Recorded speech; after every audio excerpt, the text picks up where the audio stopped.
Hello ನಮಸ್ಕಾರ, ನೀವು ನೋಡ್ತಾ ಇದ್ದೀರಾ ಇಂಡಿಯಾ ಫಸ್ಟ್. ನಾನು ರಕ್ಷತ್ ಶೆಟ್ಟಿ. ಈಗ ಹೆಡ್ಲೈನ್ಸ್.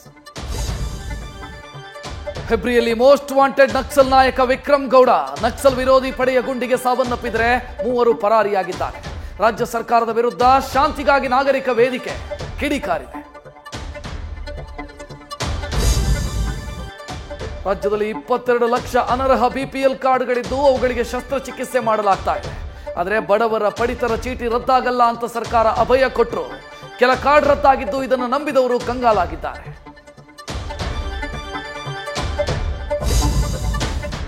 ನಟ ತಾಂಡವ್ ತಮ್ಮದೇ ಸಿನಿಮಾ ನಿರ್ದೇಶಕ ಭರತ್ ಮೇಲೆ ಗುಂಡು ಹಾರಿಸಿ ಕೊಲೆಗೆ ಯತ್ನಿಸಿದ್ದಾರೆ.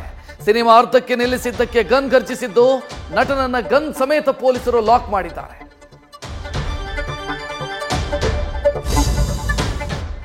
ಬೆಳಗಾವಿಯಲ್ಲಿ ಹೆದ್ದಾರಿಯಲ್ಲೇ ಗನ್ ತೋರಿಸಿ ಕೇರಳದ ಗೋಲ್ಡ್ ವ್ಯಾಪಾರಿಯನ್ನು ದರೋಡೆ ಮಾಡಲಾಗಿದೆ. ವಾಹನದಲ್ಲಿದ್ದ 75 ಲಕ್ಷ ಹಣದ ಸಮೇತ ಪರಾರಿಯಾಗಿದ್ದು ಕಾರಿನಲ್ಲಿದ್ದವರೇ ಹಣದಾಸೆಗೆ ರಾಬರಿ ಕತೆ ಕಟ್ಟಿರಬಹುದು ಅನ್ನೋ ಸಂಶಯ ವ್ಯಕ್ತವಾಗಿದೆ.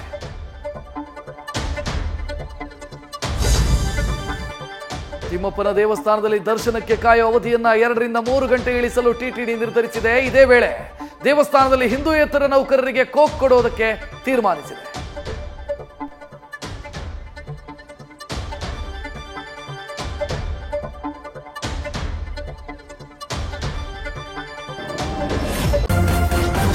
ನ್ಯೂಸ್ ಫಸ್ಟ್, ನಿರ್ಭೀತಿಯಿಂದ ನಿಮ್ಮ ಪರವಾಗಿ.